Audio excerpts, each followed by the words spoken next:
I see by the clock on the wall, it is 1:30. Welcome, everyone, and thank you for being here today. This is the Sunshine Coast Regional District regular board meeting of Thursday, March 20th, 2020. I'd like to just let everybody know we are videoing this, or recording, I should say, this meeting via video. It is not being live streamed. We're still in the beta testing. If this does go successfully, though, we are hoping to post it on the website after. So that's an exciting addition. I'd like to acknowledge that we are within the territory of the Sushelt First Nation, and I'd like to officially call us to order. Our first item of business, as our vice chair, our board's vice chair is currently on vacation, I'd like a motion for Director Hiltz to be appointed vice chair for this board meeting, please. So moved and seconded. All those in favor? Motion carries. Thank you. We have an agenda in front of us, and we also have a little bit of a change that we're going to be making in the order of items, as well as adding in a few items just for verbal updates. So regarding the order of the agenda, we have our director's reports. We're going to move up from after the bylaw readings, and we're going to be putting that directly after where we have communications on the agenda. And then for items of new business, we've got the items I have are COVID-19, stormwater follow-up, and conference regarding higher ground. And directors and staff, I'll just look to see if there's any other items to add on. And then at this time, I'd also like to acknowledge that we do have our Chief Financial Officer, Tina Perot, is on the phone right now listening in and will be available for a portion of this meeting regarding if there are any questions that directors or that may arise from our delegation today. So I'm going to look around. Directors, staff, anything else to add in? Okay, seeing none, I'll ask for a motion to adopt the agenda as amended. So moved, seconded. All those in favor? Motion carries. First up, we have our minutes, our regular board meeting minutes of February 27th, 2020, Annex A, pages 1 through 26 of your package. May I have a motion to receive and adopt, please? So moved and seconded. Director Toth? Just a clarification question on page 13. That chart of positions and adjustments, the first one on the list, communications and engagement, and the last one on that list on page 13, corporate and regional sustainability. We're apparently funding them for 2020, but not 2021. So there's a hole in the chart. Okay. I think I mentioned it at the previous meeting as well, but okay. The hole is still there.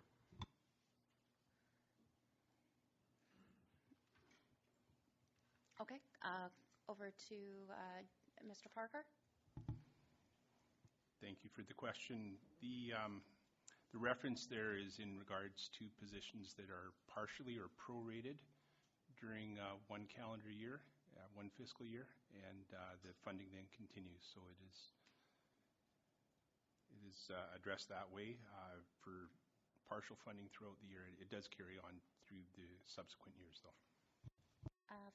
Follow-up, Director Toth? Yeah, I assumed that was the case. It was just the majority of the other positions all show the carry forward. So that was all. Just wanted to be clear on that. Director McLean.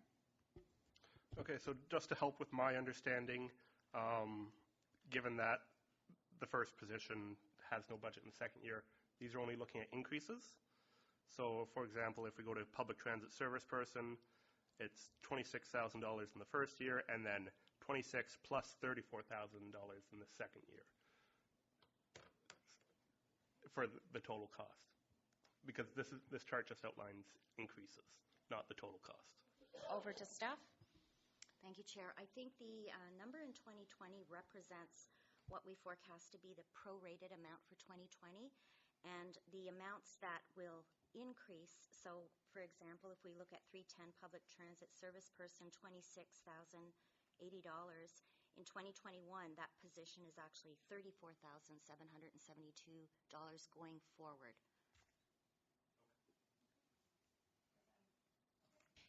Any other, does that clear that up for both of you? Okay, all right. Okay, so we have a motion on the floor for receipt and adoption of the regular board meeting minutes. I'm going to call the question. All those in favor? Motion carries. Is there any other business arising from the minutes or unfinished business? Okay, I'm not seeing anything from staff either. So moving on, we will go to our delegation today. We have Mr. John Henderson from the C. Shelton District Chamber of Commerce regarding the SCRD financial plan. I understand you have a bit of a presentation as well. So we will part the seas and welcome very much. Oh, maybe not. Oh, maybe not? We got to turn it on. Yeah. One moment, please. Let me move. But the floor is yours. Go ahead. Great. Thank you, Madam Chair. Good afternoon. Good afternoon, directors. I'm John Henderson. I'm chair of the C. Shelton District Chamber of Commerce, and I'm here today on behalf of our membership with some recommendations about the budget process and the budget, the proposed budget. I should also say that the Coast Community Builders Association has seen some of this presentation and is in support. We haven't had enough time in the few weeks since the last round of budgets to consult with the other business organizations and for them to have board meetings to confirm their positions. Budgeting involves balancing what what taxpayers can afford with proposed spending. It's natural, even admirable, to want to get everything done, but a balance must be found. And we don't believe the draft budget as presented achieves this balance. Rather, the budget proposes a record increase in spending on both operations and capital, a record number of employees being hired, a record number of capital projects in numbers being contemplated, and I believe a record increase in the proposed taxes payable by residents of between 10 and 18%. I should also add that the Chamber is representing business. The businesses pay between 2 and 4 times the taxes that residential taxpayers pay. So whatever increase it is that impacts you as a residential homeowner impacts businesses by a factor between 2 and 4. I think you can see on here the size, the magnitude of the increases. Currently, capital projects approved last year but not completed. I believe last year there were some 150 or 60 projects that were listed, of which 75 were completed. What happens, as I understand it, is those projects that were not completed are automatically rolled over to this year. I don't believe there's any scrutiny on whether they continue to be the most urgent projects. And then new projects are added to this. So the result in the budget that you have in front of you is almost 200 capital projects in the 2020 capital plan, financial plan. Now the reality is that not all these projects are going to get completed. As you can see from there, in 2019, only 75 were completed. Yet we're paying taxes as if all of them will be undertaken this year. So a question I haven't been able to solve for myself or answer for myself is, because we were already in the budget, including these last year, the carry forwards, and they're fully funded through this year's budget, are we in fact paying twice for these projects? Let's look at some concerns that the Chamber has identified for and about this budget. It's the Chamber's position that these proposed increases are unaffordable for business in particular and for the public in general. And they're unrealistically ambitious. We're of the view that hiring additional permanent staff creates a permanent financial obligation on the part of the SCRD and therefore an added burden to taxpayers in years to come. And we believe there are better ways of achieving some of the budget goals, which I'll comment on shortly. I want to acknowledge the effort that's gone into the budget process, and that the directors being bold is an admirable ambition. I think, certainly speaking personally, I'm very much supportive of being bold and creative and innovative. Unfortunately, I have to ask, given the events of the last several months in Canada, is now the time to be this bold?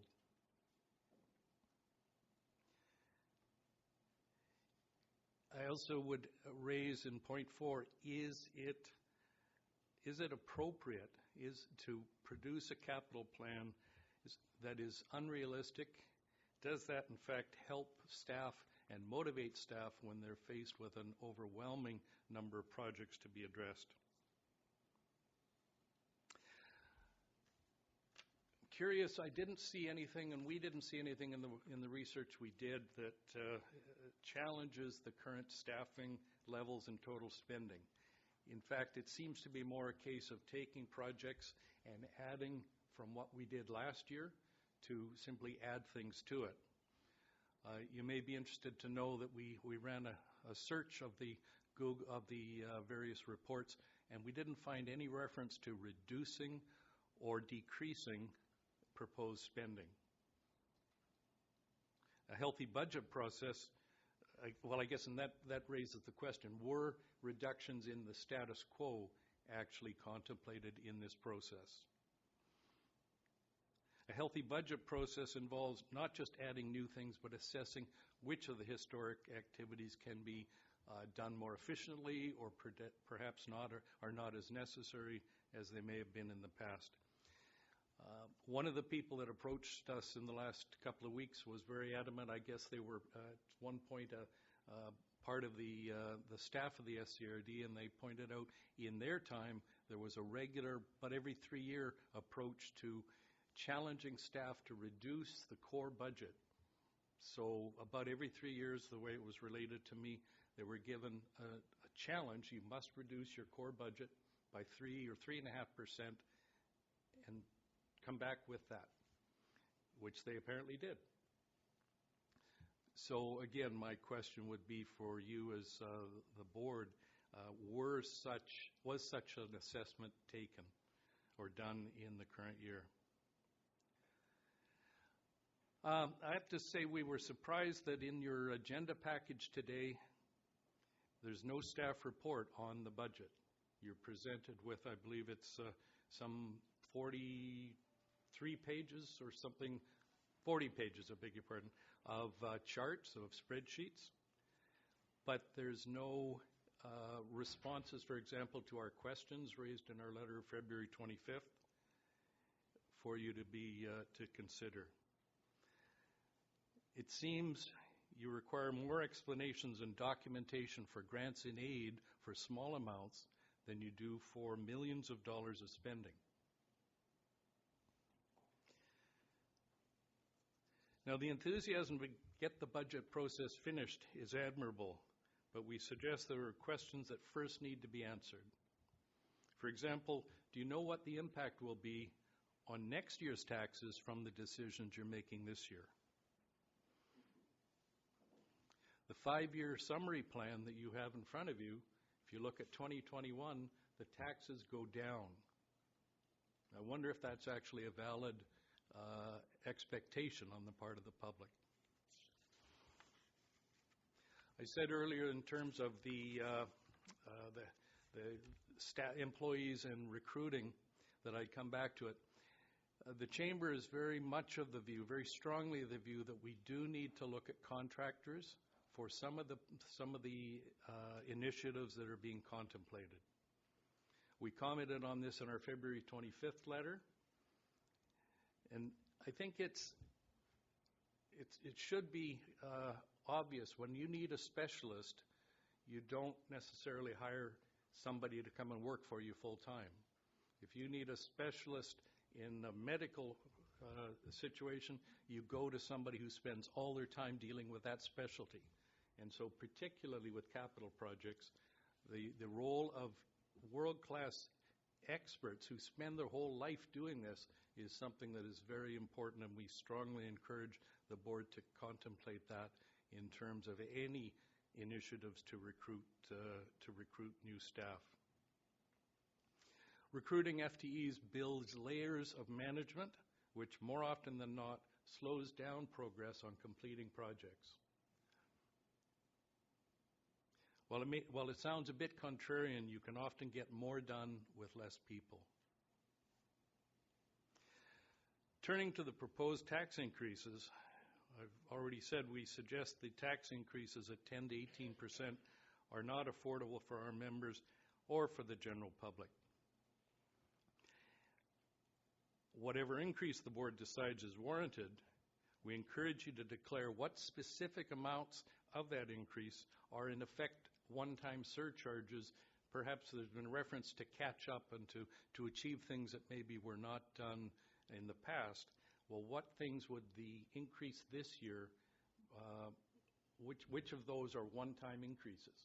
And let's put that out there as part of your communication, because it's important that such increases do not become embedded in our tax base for next year.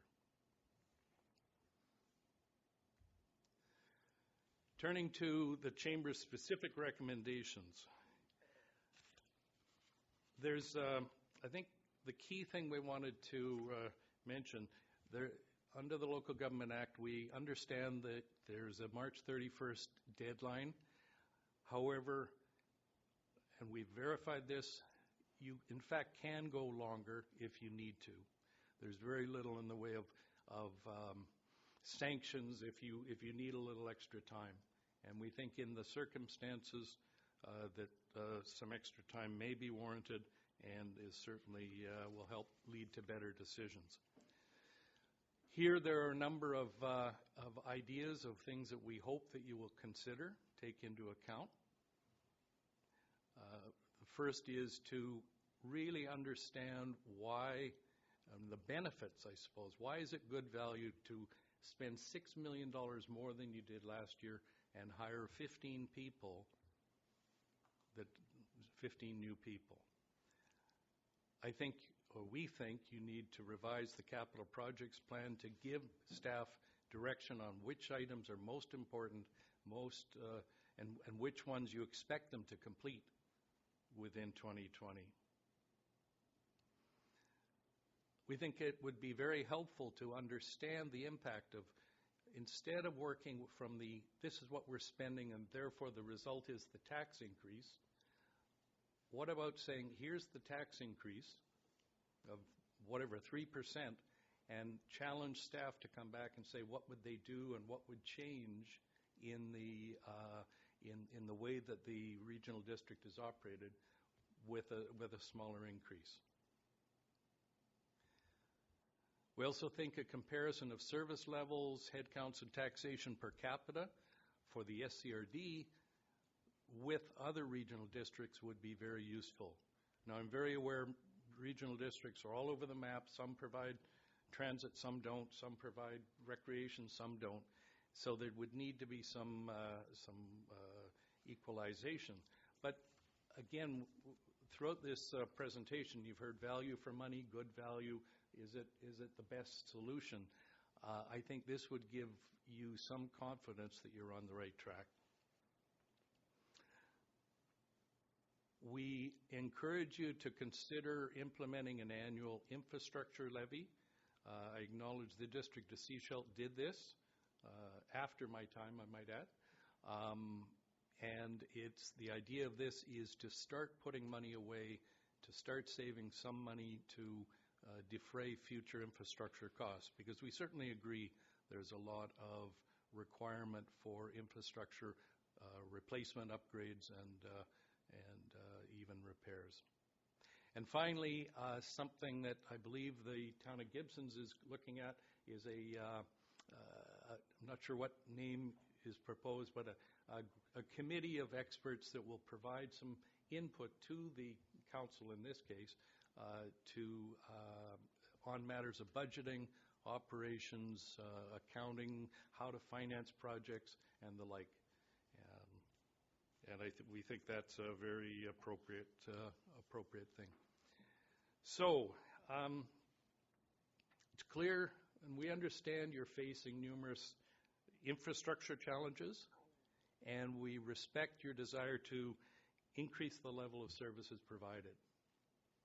However, the reality is that to do all these things is beyond our financial capability. Hence, tough decisions need to be made. Members of the Chamber, and I'm sure others on the coast, stand ready to help. Thought I'd leave you with some questions. I don't propose because you've got a full agenda, but these are some things that we hope that you will consider. And with that, my thanks for your attention, and I believe it's the Chair's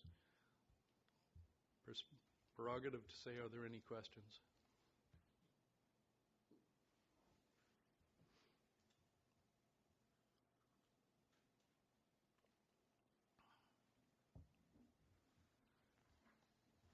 Thank you, John, for your presentation. While we still have our CFO on the line, did you have any specific questions for her that I can offer before I open it up to directors? We provided our letter February 25th. I did have the opportunity to have a short telephone conversation, but much of what we've talked about here is what we're anticipating that you will want answers to, more comprehensive answers than perhaps you've had. Okay, thank you. So I'm going to look to directors first to see if you have any questions or comments for the presentation. If anyone would like to. You do? Okay. Go ahead. Okay, Director Hiltz. Thanks, Mr. Henderson, for the presentation. So I'm going to kind of summarize up what I'm taking to say is how does the regional district and the public understand if they're getting value for money? So I'm asking for a suggestion. How can we tell that? I think it starts with information, some of what I've laid out here. I think the challenge of getting something that's complicated, and it is a complex project, is always going to be, a challenge. But it starts with you being comfortable, and I don't believe there is that level of comfort around the board, among the various members of the board, that you really do have the full grasp of all of the implications of this budget proposal. So it starts with you, and if you're confident, then I'm sure staff with your direction will be able to communicate the merits of what you're proposing. Is there a metric? Like, does the Chamber use a metric to say this is a successful community? Do other local governments say this is a metric that is a successful community? Like, I don't know. How do you define if we are a successful community based on the whole structure and the budget and all the intricacy? Is there something that can tell us if we're successful? Like people leaving, property values going down? Do you want to move to Victoria or stay here? Like what is it? What is the metric? I mean, I think that's all of you were elected based on your values and things that you consider important. And so I would say it's actually more up to you as the elected people to come to grips with what is the best. The Chamber hasn't taken a position, and therefore I'm reluctant to speak about what might be my personal views because they're personal. What's in here and what we presented today reflects the Chamber's view. But again, I would say all of you were elected by your peers, by your fellow residents to express what you feel is important.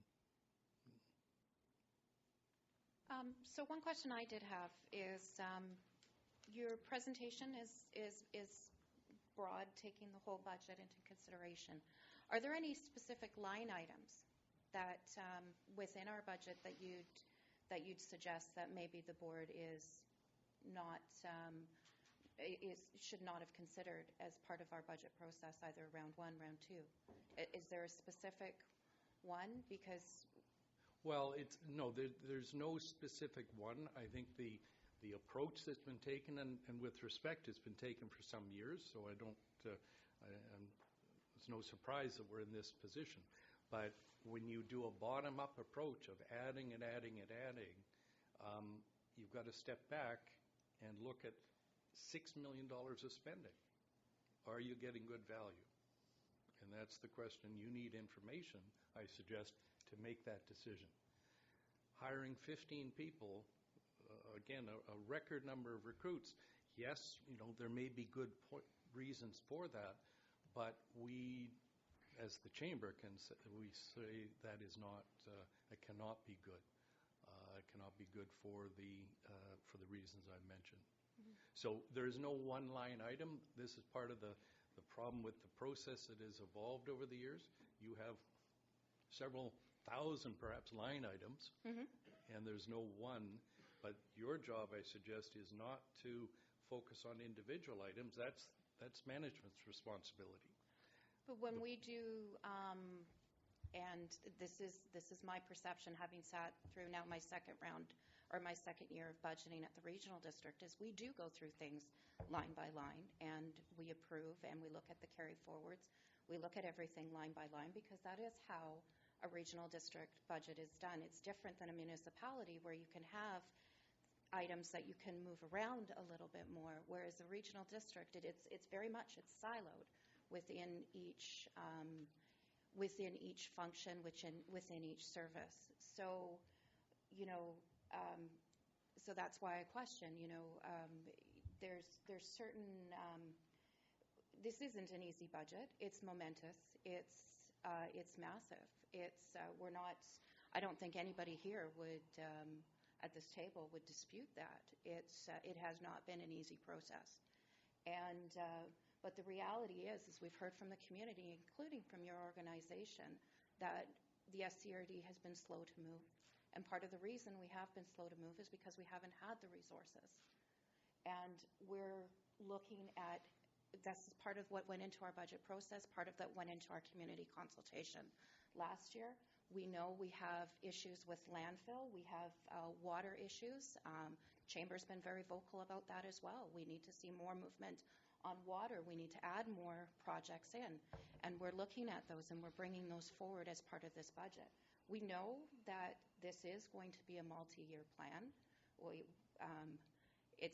can't get everything done in 1 year, but we're at a situation on the coast, and which we can all agree with, that we need infrastructure that needs to be updated. We have a lot of work ahead of us. So if I may, you're mixing or not mixing, you're providing two comments or two topics. One is the capital projects, whether it's water or landfill. We haven't had a lot to say in this presentation about the capital projects other than how you may choose to implement them. The increase in spending is more than double, as I recall from here, which is fine because those by definition are one-offs. We need to fix the water. Mm-hmm. Our concerns in particular are on a separate place, which is the operating budget. The operating budget, where there's an increase of $6 million, and I was able to get from staff about $1 million of that relates to some of the studies for things like Grey Creek groundwater. There's 4 or 5 or 6 projects that total about $1 million. But you need, as the board, I suggest, to have a broader picture than just the line items of what else is there. How much of that is going to, in a classic corporate sense or a retail sense, how much are you paying in rent? How much are you paying in wages? How much are you paying in utilities? You don't need to know how much you're selling of a particular SKU, a particular product. As the board, you need the overall view. So I encourage you between the very clear distinction between operating budget and capital budget. That helps. Directors? Director McMahon? Yeah, I'll jump in. A number of the points you raised in your presentation have been discussed by this board at meetings, including things like how do we look at decreases, and we are, in fact, moving in that direction. But I wanted to make 2 points rather than get into a item-by-item debate here. But one is that the largest crowd I have ever seen at the SCRD in 3.5 years of attending meetings here was demanding more services, not less. They want more ice time, more dry floor time, more you name it. So there is a continuing pressure on the part of the public to actually spend more. And that's a really difficult situation because there's also people complaining that they are already spending too much. So it is a hard thing. And every time that people vote in more services like swimming pools and rec centers and everything, that's a lot more money down the road. Your question was, is now the time to be bold? And the answer is no. 40 years ago was the time to be bold about climate change. 20 years ago was the time to be bold about the infrastructure problems that we have here. The lack of a plan for what to do about our landfill, the lack of any sort of backup system for the Chapman Creek water supply. So that was when the time was to be bold. Unfortunately, it didn't happen. So we are now in a situation where things that were long-standing problems are becoming emergencies, and we have to act. And is it the best time? It's the only time we've got, because putting it off is not going to solve the problem.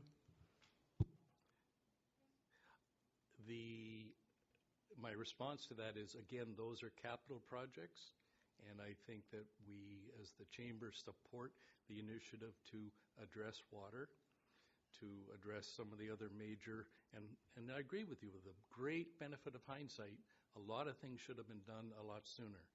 So the pressure to address them, unfortunately, is here. So as a capital project, we support the initiatives.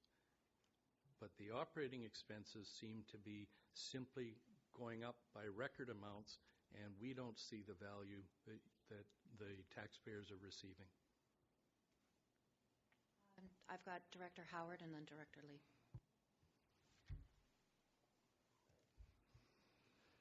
I want to begin by thanking you and your membership for putting the time and effort and thought into this presentation. I think the adoption of this budget and financial plan is one of the most important decisions that the board makes every year. And it is extremely helpful and valuable to have organizations like yours come out and give us the benefit of your expertise and your viewpoints. So I appreciate it. I've got 2 questions. Is it reasonable for me to, as a takeaway from your presentation, to understand that one of your areas of primary concern, and by you I mean the Chamber as a whole, is the embedding of further FTEs within the ongoing administrative cost of the SCRD? You've stated that it's not so much the capital project side that you're concerned about. It's more, in simple terms, the staffing up component that gets carried forward annually. Is that a reasonable impression? That's certainly one, because it is, as you or I both said, embedded in the costs. And with employees work very hard, and we've got great respect for the employees. And once you commit to hiring somebody, that commitment survives forever. Thank you. Chair, can I ask one more question? And then you made passing reference to the March 31st deadline. My read of Section 374 of the Local Government Act is that's a hard deadline. The Act may not provide for penalties in the event that we miss it, but it is a statutorily imposed requirement that this board adopt its financial plan by March 31st. You made reference to there maybe being some slippage in there. Are you privy to something that I'm not aware of? Well, without spending money, so the informal legal advice that I received was if there's a need to go a little bit later, one, there's no dramatic impact on other regulatory bodies, and two, there are no particular sanctions. I wouldn't propose you just act with sort of cavalier disregard for the legislation, but if you feel there is need for a short extension, that it's something you'd probably just want to let the province know. Thank you. Great, thanks. I'm going to take that question over to our corporate officer and possibly our CFO about the deadline. From my perspective, the statutory deadline is firm, but maybe Tina can weigh in if she knows something further.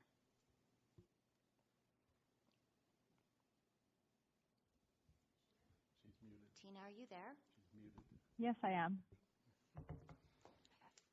So, more certainly, the impact of not adopting a financial plan bylaw eliminates our ability to proceed with any projects. I am not aware of anyone who hasn't made their financial plan bylaw deadlines, so I can't speak to direct whether or not the ministry, how they would treat this deferral.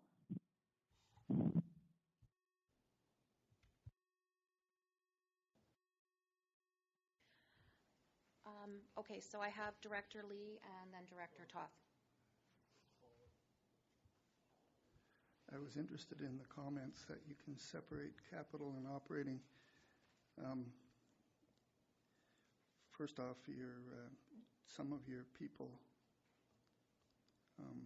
will charge their time to the capital project because they're working on the capital project rather than to the operating budget. But capital projects usually, once they're complete,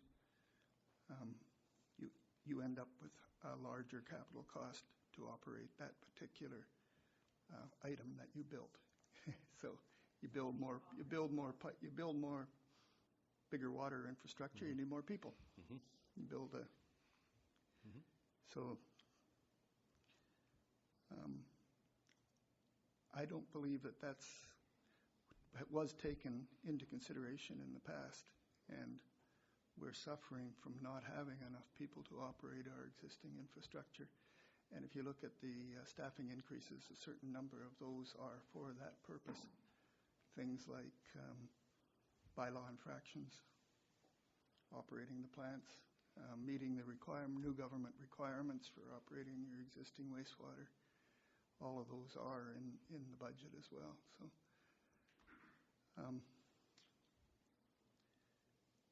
So those things happen, and they actually haven't. I don't believe we've been staffed correctly in the past as a result of doing all those projects. But I thought that's just a comment. But you were wondering if we're paying twice for the same project, and I thought that should be answered. I believe that the projects that weren't finished is funded partially by carryovers and partially by well, I guess it must be new taxation this year. I'm not sure how many of those carryovers fall into that. Tina probably knows right off the top of her head. I was going to say, let's go to our CFO to explain how carry forwards work, because there's a question regarding whether or not we're paying for those twice. Thank you, Chair. So carry forwards do not have a financial implication in the current financial plan from a taxation and or debt financing perspective. Since those were previously funded in a different financial plan, they're already addressed, so they don't increase the taxation value.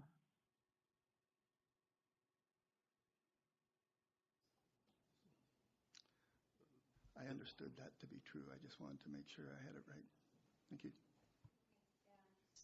Mr. Henderson, I see the puzzled look on your face. Did you want to question that?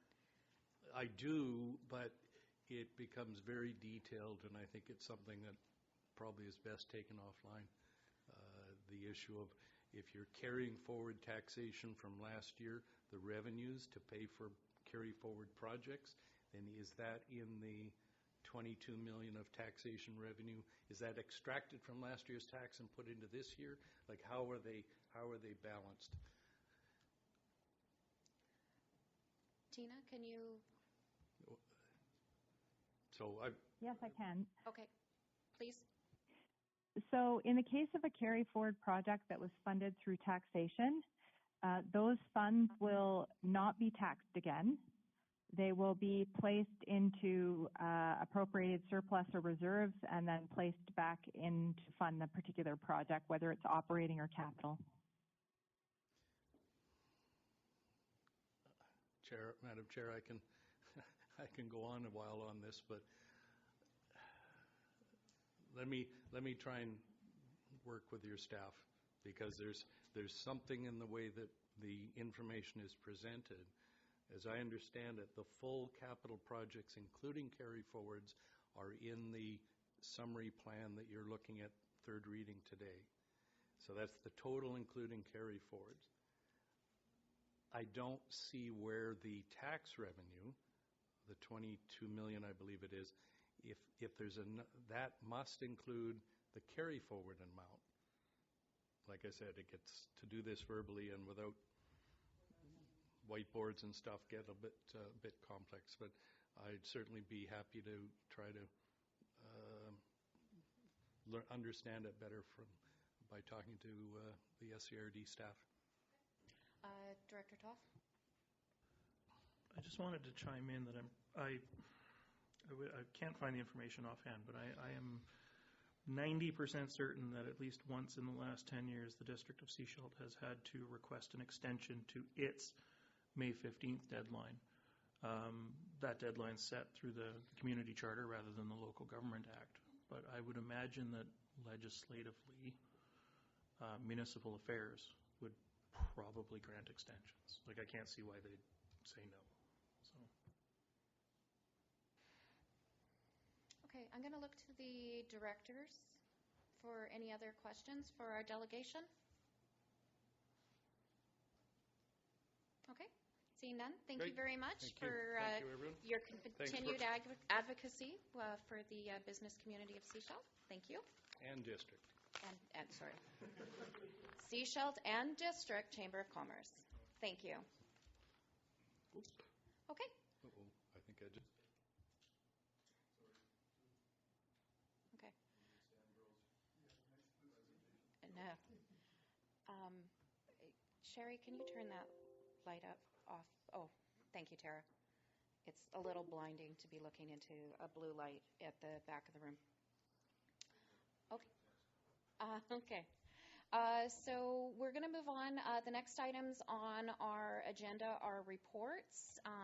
So can I ask for a motion to receive all the reports first, please? So moved, seconded, all in favor, carried. First up is the parcel tax roll review panel minutes of February 27th. These were for receipt only. It's Annex C, page 30 of your package. As you can see, it was a very brief meeting, statutory requirements, but there we go. It's done. Any questions for parcel tax roll review? We'll go on to the Corporate and Administrative Services Committee recommendations, numbers 1, 3, 6 of February 27th, 2020, Annex D, pages 31 to 34 of your package. Directors, are there any of those recommendations that you'd like to pull out before we adopt those as a block? Seeing none, I'll ask for a motion to adopt those recommendations, please. So moved, seconded. All those in favor? Motion carries. Okay, so we have no communications today, but we do have directors' reports as we changed our agenda around a little bit. So I'm going to go to Director McMahon first. Oh, I'm sorry, but you can start off with your director's report, please. Usually you pick me last. All right. It has been a very busy 2 weeks. I've had several meetings with residents over the District Lot 1313 BC Timber Sales Logging extravaganza, as well as a lot of correspondence and phone calls and emails and so forth. So it has been really busy. I attended the Trail Society meeting on March the 2nd, at which BC Timber Sales did a presentation in general on their cut block plans for the Sunshine Coast. I was here for the student visit to the SCRD on March the 3rd, which was a whole lot of fun because they got to sit up here, and Lori was the delegation. And she was asking the directors to put candy in public parks. And they got the microphones. They were on top of the microphones. It was really fun to watch. And Mark chaired. That was Director Hiltz chaired. So I also went to the track slideshow about Medellin, Colombia, and their transportation system. I missed the local government TV show. I didn't even get it on reruns, so I don't know how that one went. I went to the International Women's Day Open House at the Gibsons Fire Hall, where they have a whole whack of new women members in that fire department, and it was great, and a wonderful community occasion. On March the 10th, I sat in for a bit of the Ports Advisory Committee meeting to find out what they do, since Area E pays into the ports function, even though I don't have any. Last night, I gave my director's report to the Elphinstone Community Association meeting, and our CAO came along with me to answer questions about the budget, this being, I think, the third time that I presented about the budget in general to the Community Association. And I will refer you to my presentation on the 5 horsemen of the property tax apocalypse that is on my website. And I'm just going to say one other thing, and it's about generational equity, because taxpayers right now are facing the fact that government did not adequately plan or budget for the real costs of the infrastructure that we have built. They didn't. And, by accident, by willful hoping it would never come to pass that we'd ever have to fix anything or replace anything. But the problem is that property taxes have been unrealistically low for a long time. So people who bought their homes 40 years ago had the benefit of very low taxes. And now we're faced with huge infrastructure repair and replacement costs that are going to fall on a new generation of taxpayers who are caught between a rock and a hard place, because the cost of buying a home these days is so much higher compared to wages than it was 40 years ago. And of course, their income hasn't risen, proportionally, and the indebtedness of the average Canadian taxpayer has gone way, way up. It's a very frightening situation. So I understand why a lot of seniors are very upset about rising taxes, but they had the benefit, and I think we have to acknowledge that we have to do what we can to be fair generationally. And that's my report. Thank you. Director Lee, Area A. Thank you, Chair. I went to the Vessels of Concern down in Vancouver on February 28th. It was interesting enough, but my bottom line was there was a whole lot of we're going to do rather than we are doing. So all I can say is they've got plans that sound very workable to deal with the Vessels of Concerns. Looks like they actually are going to get money, but they don't have it yet, but it's been promised to them. And one of the things I actually hadn't really thought about that they brought up to was that we're asking the Coast Guard to become policemen, in fact, and do that kind of thing, whereas they're actually trained to rescue people. That's their primary task. So they're going to have to get some training for their staff for the new things they're going to have to do. I'm going to try and follow up, though, on the fact that I believe they'll take illegal buoys out. So maybe if the boat's still tied to them, they'll take that too. That's an awfully big buoy. So, anyways, we had on March 2nd, we had a reconciliation dialogue under the new format up in Pender, and Keith Julius and Calvin Craigan and Raquel came up, and there was 30 people there, and it was very well received, and there was a lot of things we thought we could do. It was a cafe style, and 3 questions, and it was information gathering.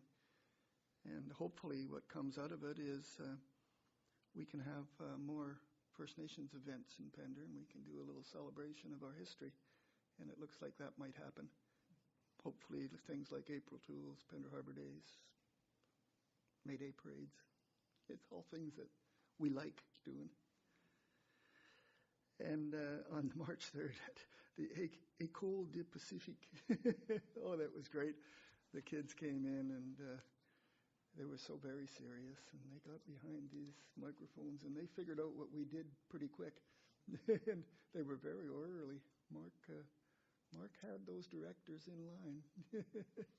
We didn't pass a motion, though. We missed passing the motion to get cookies or candy. Yeah.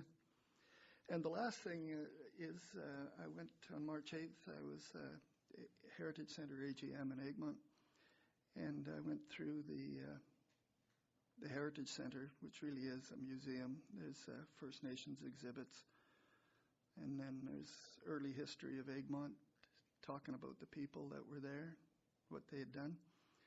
And there was old boat motors and old power saws and old outboards. It was just all sorts of interesting stuff. I spent an hour wandering around there, and I could have spent another 2 just like nothing. So if anybody gets a chance, they should go up and have a look at that place. It was great. So that's my report. Thank you. Thank you, Director Lee. We're going to go over to the District of Sechelt and look at our alternate director at the end of the table. Give you a chance to speak before the other director does. So, Director McLean? Yeah, thank you. Happy to be here. I have nothing to report. Excellent. That's the whole, why am I talking? But we'll go to your counterpart, and Director Toth. I wish I could beat that, but unfortunately I can't. It has been fairly quiet for me the last couple weeks, though. I'm getting caught up in a number of personal projects, which is nice because after budget, I needed some time. Participated in the local government show with Director Kroll representing the town of Gibsons, me representing the District of Sechelt, and Chair Pratt. That was a ton of fun. Darnelda, Mayor Seegers, was away on holidays, and hopefully she goes away on holidays more often so I can do it again. We had a committee of the whole meeting yesterday, more budget for us, still at the overview level, preliminary discussions. We did an overview on our capital projects as well as our community association requests and some additional staff items that came up during presentations. Yesterday I had to pull the plug on a 1,000-person scouting event that I run every year out near UBC. While we're not worried about the spread of COVID, we decided to suspend for financial considerations, as we really don't know what's going to happen in the next 3 weeks. And so that was a really tough thing to have to try and, 1, communicate out to 1,000 people, and 2, to make that decision, because at least from that organization's perspective, I think we're the first ones to pull the plug here in Canada. I've heard a lot of feedback in person from people upset with our SCRD budget. I've had a lot of people thanking me for voting the way that I did. The spotlight was not my intention. I just don't feel that we've had enough discussion around the merits of some of the items in the budget, especially after we saw the final totals. And that's all I've got. Thank you. I'm going to go over to Area D and Director Howard. Anything today?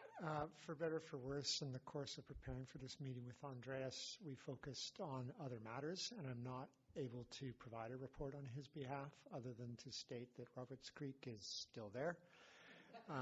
We are happy to see Lower Road reopened, looking forward to seeing it paved, and that's about the sum total. That's more than enough.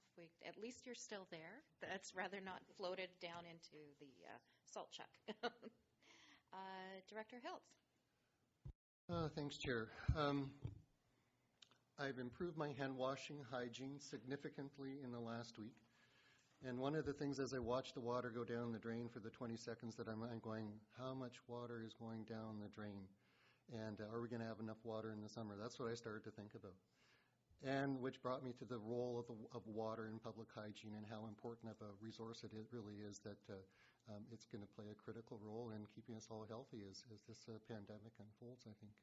So I was really thankful for the water that went down the drain, and with the COVID-19 virus going down the drain as well. So I've been thinking about that quite a bit. The ECOL, the Pacific, the grade 2 and 3s, stunning group of young folks that I see ready to step into these chairs in another 15 or 20 years and into the positions of the senior leadership that we have here.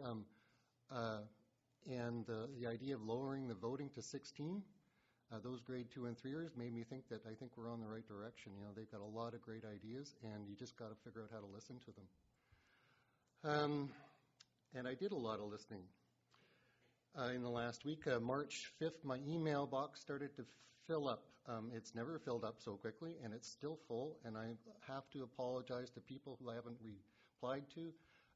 I've spent about 10 hours on the phone in the last 5 days speaking with people about the budget, and I want to thank Mr. Henderson for kind of summarizing how I see my role as an elected official in. It's really the board, I guess, that determines the success of the community in light of a metric that we have. And it's been a challenging year for me to understand how local governments work, and I'm impressed by the senior leadership team. I'm impressed by the board and how they've been addressing these issues. It's not a job you do alone. And people are saying, I'm shocked at an 18.4% tax increase. I'm angry and I'm helpless, and I don't know how to stop the process. After 10 hours of talking with people on the phone and helping to understand that 18.43 is not their whole tax bill, but only the SCRD portion, and explaining asset management and just so many services that the regional district provides, for the most part, I didn't have anyone telling me stop the vote. They said, okay, I understand. It would be better if we knew beforehand that you were doing all this work. So what I take away is that the SCRD has a lot of work to explain how it works to people, what service they get, how much they pay, and where the value for money is. So I leaned into that. It was a bit of conflict, I think, but I really benefited, and I really thank the people who participated. It was a lot of effort. I'm going to talk about FireSmart briefly. Town of Gibson's hosted a FireSmart process for how to protect your homes, and that was very informative. That I changed my mind and thinking that, the government needs to look at the forest to focusing on what's under my control and at my doorstep, which is the 1.5 meters of combustible materials around our homes. So that's the place I need to focus. I don't need to focus about what everyone else is doing. I need to focus on my own home so that my home, if it catches on fire, doesn't catch someone else's house on fire. And then I guess the libraries, it's the Gibson's and District Public Library had their annual general meeting on Saturday, which I attended as a liaison, and that board is ready to go for another year and serve the public. So that's my report. Great. Thank you very much. Town of Gibson's, Director Kroll, please. Thank you, Chair. It seems we sort of ride around on one another's coattails. Director Hiltz, Director Lee, and I also attended the program that was done on marine waste, marine plastics, and the damage to the marine environment. And there were a lot of people there. Sadly, the province wasn't represented. There was federal representation. There was Coast Guard representation.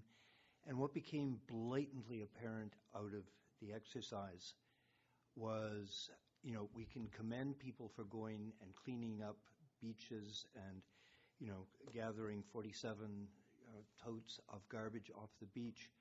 But the problem for that garbage on the beach is not being addressed. And that starts at the top. And fortunately, there were federal ears there that listened. We've had dialogue here at the Regional District with our local MP. Town of Gibson's next week is having dialogue again with the local MP. And for these issues to be solved, it's got to start at the top. You can't expect a municipality to push back against industry. So I think a lot of people realized how big the problem is. The report, what we heard on marine debris in BC, Minister Malcolmson's report it's good, but it's the tip of the iceberg. It's a huge issue. Again, I attended with Director McMahon the fire hall presentation in Gibsons. Selena did an absolutely amazing job. She's one of the female members of the detachment, and she organized a beautiful event. It was, I was a little disappointed. I thought it should be better attended, but they were happy with the attendance they got. They wanted to become an annual event, so they wanted to start small and make it grow. But they had great activities for kids. They had trophies for children who committed the obstacle course, sort of a scaled-down version of the one that the firemen do. And it was a really lovely event. And it's also an opportunity. You know, people scream about money being spent in the community, but you go there and you see the gear that is there to save our homes and save our lives. And you suddenly realize this stuff doesn't come cheap. And you look at, it may just be a budget line, but you realize, you know, if you dial 911 and ask for the fire service, you want to know that they've got a truck that'll start and it gets there and it's going to be able to pump water.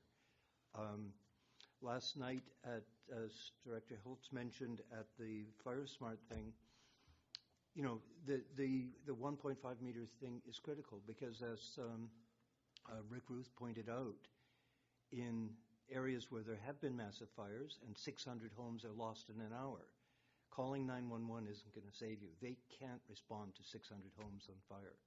A lot of you probably saw a video from Australia where literally they had 4,700 fire workers and they had a truck in front of every home and they were pumping water on the house. They weren't even trying to put out the fire around the house. They were just trying to save homes.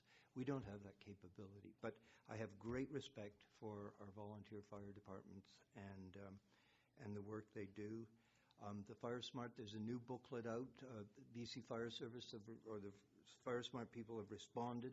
The original booklet a lot of people didn't like because it wasn't locally referenced.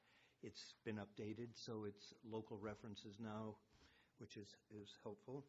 I was also at the government show, which was it's always enjoyable.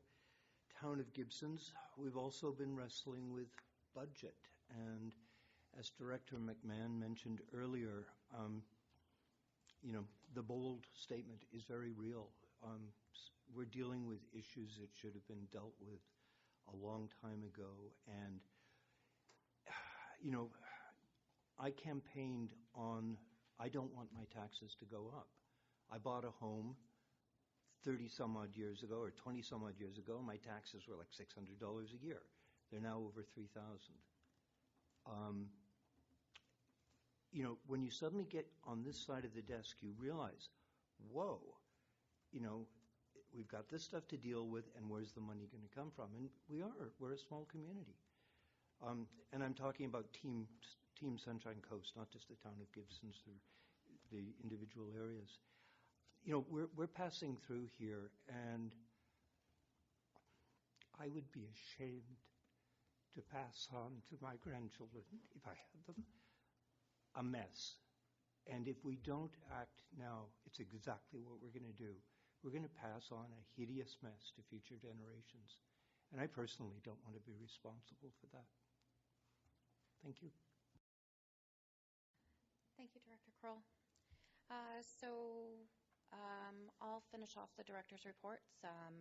As stated before, on March 3rd, we had this student visit with L'École Pacifique, oh, oui, mais oui, and with Directors Hiltz, Lee, and McMahon. And then I stayed a little bit longer, and I sat in the staff presentations.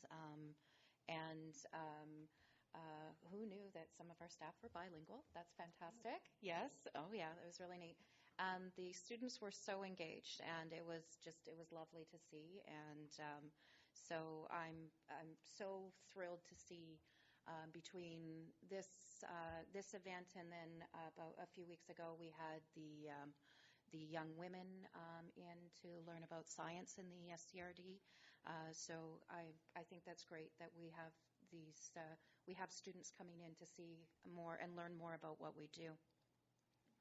On March 4th, I was at the Sechelt Public Library with the board there, and we met with our Member of Parliament to have a conversation about Sechelt library needs, and then, of course, a photo op. And then the one little piece of information that I found out is that apparently we now have the oldest average population in British Columbia. So it was we've been, competing with Parksville, Qualicum Beach, I think, for quite a while, and now apparently we've surpassed. So March 5th was the local government show on Eastlink Community TV, along with Acting Mayor Toth from the District of Sechelt and Councillor Kroll from the town of Gibsons. An hour flies by really quickly. So it was nice to have a couple of new buddies there and be able to converse on all things local with Sean Epford. March 7th, had a meeting with one of my residents around short-term rental accommodation, a problem that they're having in their area. They're surrounded, they've got a couple right around them that are they're creating a lot of havoc for their quality of life. So just took a walk and listened to them and gave them some pointers on where they can go to complain and make comments. Earlier this week, March 10th, we had our Ports Monitoring Committee, and it's always great to have our ports people together. And thank you very much to GM Hall and his team. They had it's a really, really good conversational time to discuss not just island issues, but dock issues and on the mainland as well. And then, of course, interspersed, having a lot of budget conversations and receiving a lot of budget information, particularly from my islands, and a lot of conversations around the service equity discussion, which is it's not a conversation for right now in the budget process, but I've taken note of a lot of issues that they've brought up, and that we can discuss further into the future, and just looking at what some of what their concerns are, and a lot of listening, a lot of reading of emails, and finding out more, and there's it's not an easy process. This budget is that we've got in front of us. We've been doing this for a few months now, and really, taking a good look at it and listening to our community. So it's there's been a lot of community engagement, a lot of community conversation on it, and as Director Hiltz alluded to, there's definitely some takeaways for when we go into debrief about how do we communicate back, and how do we engage, how do we do better, and because I feel that the process that we've done I think we did better this year than we did last year, and I think there's always opportunity for improvement, and as directors we've been out there in our community and talking about it as well. So the reality is we've got some pretty big projects that are waiting to get approved, and one of them today, later on the agenda, with Church Road, and Church Road has to wait until the budget has been adopted, or the financial plan has been adopted, before Church Road can go forward. So, we've got a lot ahead of us. We've got a very ambitious work plan where we said when we made our strategic plan that we were going to be engaged with our public, we were going to be respectful, but bold and deliberate in our decision-making. And it is the time to be bold. We can't not be bold, because the time for bold, as Director McMahon said, 40, 20 years ago. We've inherited a lot of issues. We have a number of projects that have been kicked down the road, and the road has to stop somewhere, or the goat trail, as it were, until it's replaced. But we made a commitment to the community to look after it when we ran for office, and sometimes doing it is making tough decisions and asking for more than maybe we're comfortable with, or maybe we are comfortable with it, but at the same time, these are things that need to be done. So with that, we're going to keep on going through the agenda. The next thing on our list is motions, and I understand that Area F has a new APC member. So Director Hiltz, would you like to motivate that? Yes, I would like to move that Sarah McDonald be appointed to the Area F Planning Commission, the APC, for the remainder of the 2-year term. Okay. May I have a seconder for that, please? Seconded. Okay. All those in favor? Motion carries. Okay. So we have a number of bylaws, and we're going to start with the Sunshine Coast Regional District Municipal Ticket Information System Amendment Bylaw, Annex E of your package. And just to clarify what this one is for, if you go to pages 35 to 37 of your package, one of the things the directors had given direction to staff on was to change the fine schedule for unauthorized bed and breakfast homes, and that's what this bylaw reflects. So that's on page 37 if you see that the unauthorized bed and breakfast goes up. Sherry, Corporate Officer, was there any other changes on this, or was that the only one? Thank you, Chair. No, just to point out, it applies to both zoning bylaws 310 and 337. Thank you. Okay. So with that, sorry, Director McMahon? Oh, you wanted to, okay. So Director McMahon is going to move first reading of Sunshine Coast Regional District Municipal Ticket Information System Amendment Bylaw number 558.8/2020. So moved and seconded. Seconded. All those in favor? Motion carries. And may I have a motion for second reading of Sunshine Coast Regional District Municipal Ticket Information System Amendment Bylaw number 558.8/2020. So moved. Seconded. All those in favor? Motion carries. And may I have a motion for third reading of Sunshine Coast Regional District Municipal Ticket Information System Amendment Bylaw number 558.8/2020. So moved. Seconded.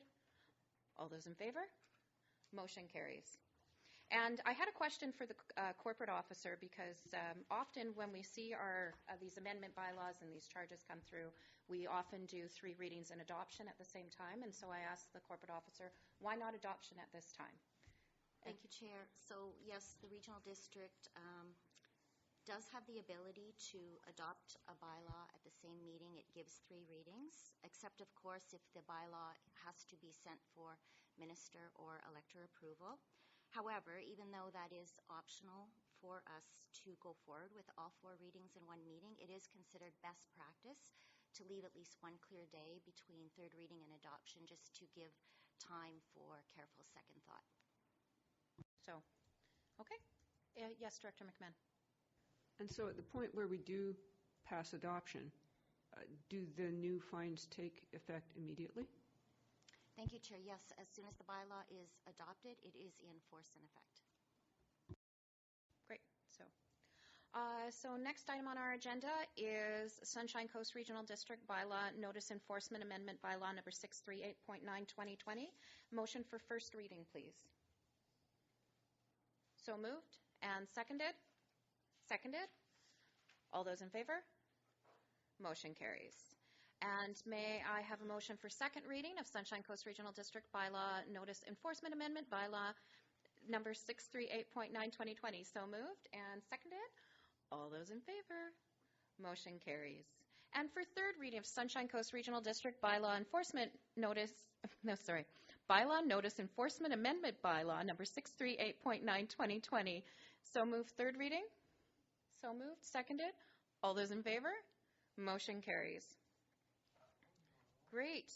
Okay, so we are now on to number 9 of our agenda, Annex G of the package.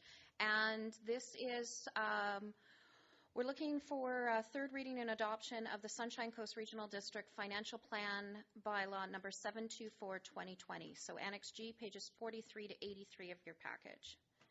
So may I have a motion for third reading, please? Discussion without the...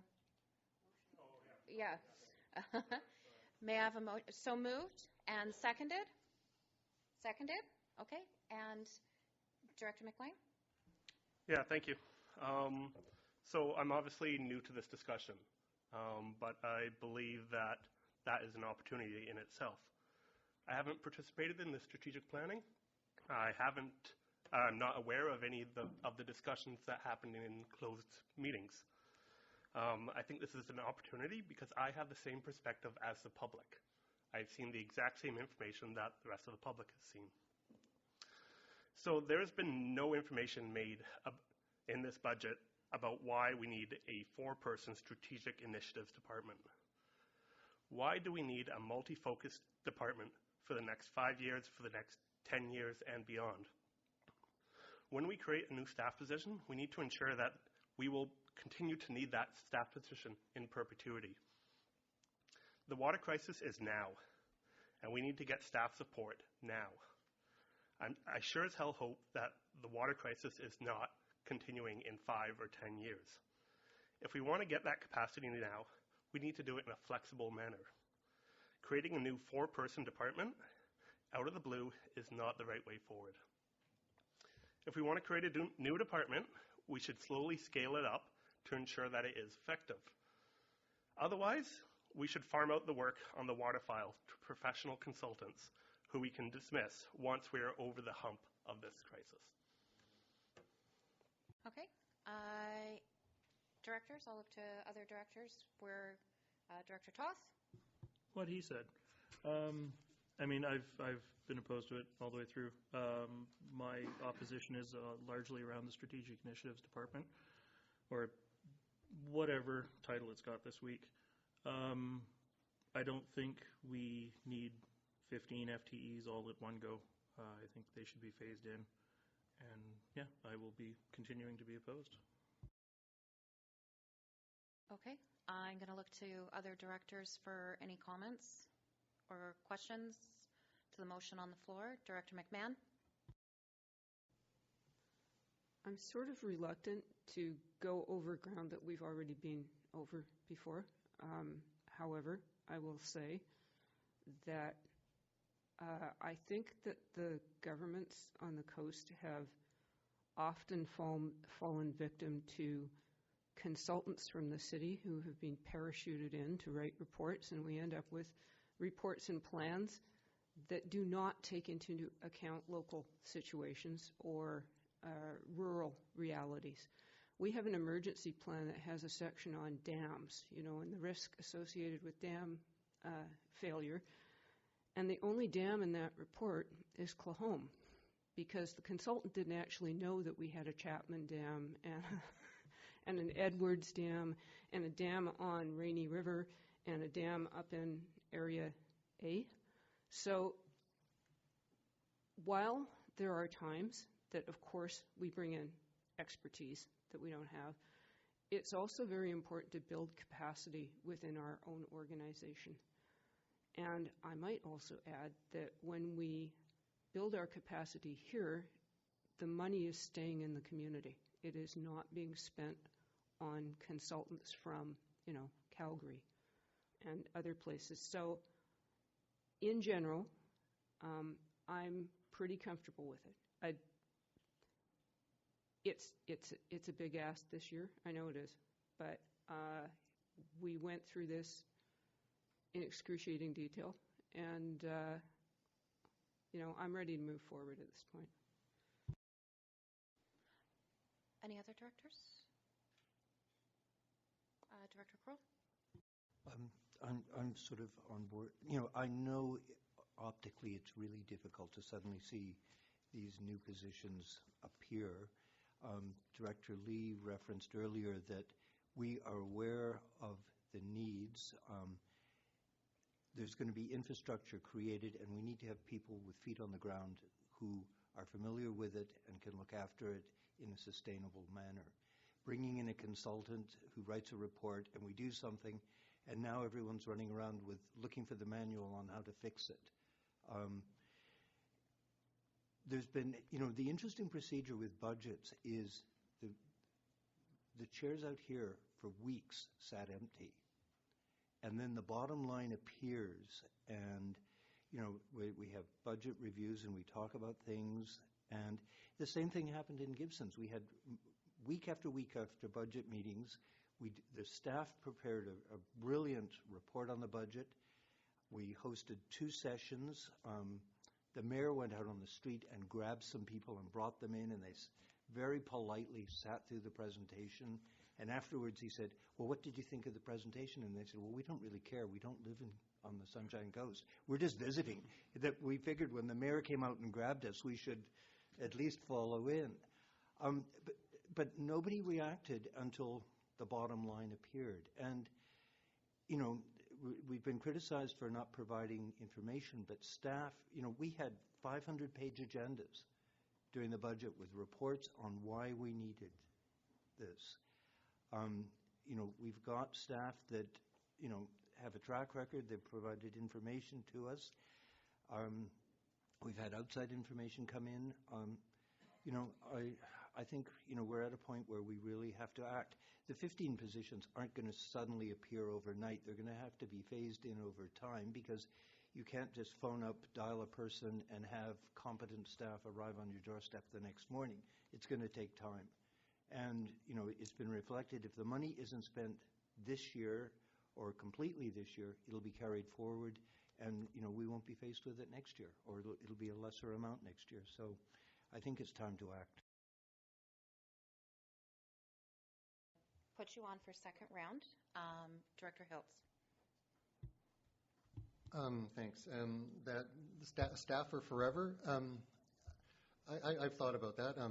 And what I also see is you might have the people, but they might change the role within the organization. So embedded in this 15 FTUs is an investment into the future and succession planning, retaining people to keep the expertise here so that there's promotion opportunities, lateral movement of opportunities to expand their own. I would like to invest people and keep them here rather than send them to another municipality in some foreign land, perhaps. And as an example, I guess I'm one of those employees. I worked for 2 local governments on the Sunshine Coast, and I think I had over 6 different positions in the 20 years in which I worked. If I didn't have those opportunities, I might have looked for another place to go. So I built in with this whole system is that. I also see that. So the positions, and what I understand from Human Resources is whenever there's a vacancy, they reevaluate. They see, is this the same appropriate thing? Is the need still there? So the roles may change, but I sure hope we can keep people. We have a receptionist out at the front who's been here for over 30 years. I'd like to see more people stay in this community for a longer period of time and share their expertise and grow their expertise here. So I see that as part of the capacity building. And in terms of, are these employees forever? Yeah, I hope we have our employees forever. I want to see their roles change as the organization changes. So that's kind of what I would say about that. Are these people forever? Okay, so I have Director McLean and Director Toth for the second round. So I'm just going to look to the other directors who have not yet spoken to see if Director Lee, Director Howard. Okay, Director Lee, okay, well, Director Howard, you're next. Oh, I get first crack. You get first crack unless Director Lee arm wrestles you for your spot.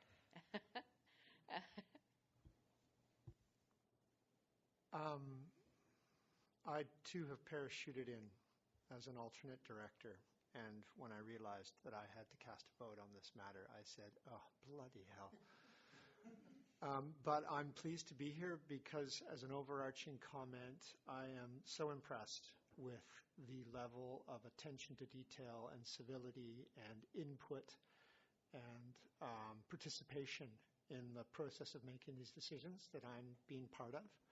So it's a pleasure to be here.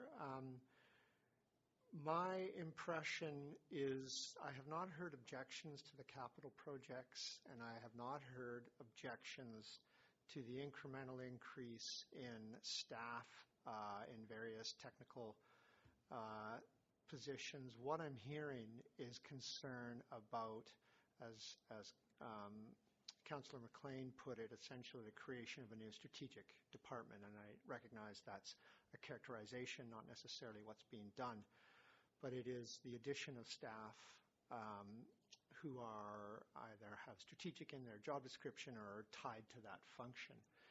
And I find myself in the position of having to ask, at this stage of third reading, am I going to second guess the work and effort that has been invested by our staff, who I have immense respect for, as well as the directors here, in evaluating carefully whether it is time for those expenditures, whether now is the time for this organization to mature to the point where it needs this expertise.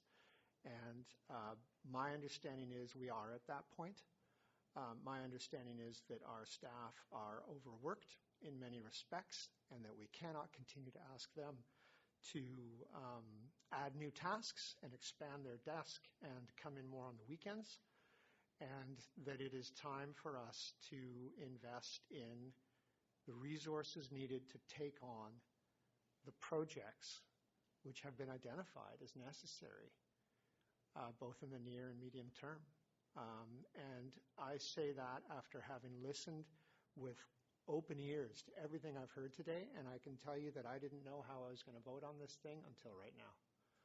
So, but I believe that when it boils down to looking at those four positions, I'm prepared to get behind them. Director Lee? I actually think everything's been said that I was thinking about. And Director Howard, alternate Director Howard, is that right? Put it very succinctly for me. Second guess myself, yes, I've second guessed myself from the very beginning. But looking at each item in detail and then doing I call it a sanity check by going back and talking to our CAOs and saying, do you really mean this? Is this the right thing to do? And I think we're good. It's big, it's tough, but that's the way it is. And Director Kroll is right. We're just passing through. We need to leave something that's sustainable, workable, and delivering for the people. So I think that's what we're up to here. Thanks.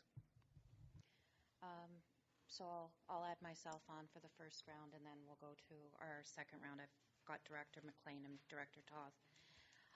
So we've been clear that we needed to be better at communications, that we need to be better at being engaged with our community. We need to look after our infrastructure better. We need to work together as the one Sunshine Coast, the team Sunshine Coast, all governments together. We have climate change and resiliency that we're looking at, and not knowing how to move forward on some of those projects, as well as looking at advocacy to the province and to the federal government for other efforts that we need, and things to help our community be better. Part of the downfall of the SCRD has always been that we've been putting Band-Aids on waterfalls, trying to stop things after they've already gotten too far. We need to look at our regional growth strategy, which is something I've heard from each one of the governments on the coast. I've heard from the elected directors. I've heard from the community. We can't do that without looking strategically forward. In regards to additional staff, I think it was most poignant for me when when we had the Lower Road washout. And I was speaking with our CAO, and he's like, well, you know, part of some of the great response time was because we already had people planning on being here on a weekend. And that's not sustainable. The last big jump that we had in FTE here was when we had transit. We had a readjustment. We added more transit drivers and more into our transit system. We can't just be looking at what we're doing now or what we did. We need to look forward. We need to move forward. And I fully support where we've gotten here. I've spent a lot of time reflecting, as I've said earlier. This has not been easy. Every step of this has not been easy. It's momentous. It's big. And it's not easy to make these decisions, but I will be supporting this moving forward. So we're going on to our second round. I have Director McLean and then Director Toth, and then anyone else who would like to speak as well. Thank you. So Director Kroll spoke about all of the documentation that is within the budget. That's missing for these staff positions from the public's perspective. I know the documentation was there for the closed meeting, but where is the public seeing what the strategic initiative department people are doing? That's missing. The only information that's being put out there is that this has been funded by transit, by solid waste, by North and South Pender Water, and by the regional water. That's the information that we have, and we have a title, Strategic Initiatives Department. Strategic initiatives implies that these people are working within the strategic plan. The strategic plan is a political tool that changes every 4 years with a new board. From what I see, these 4 positions are political staffers.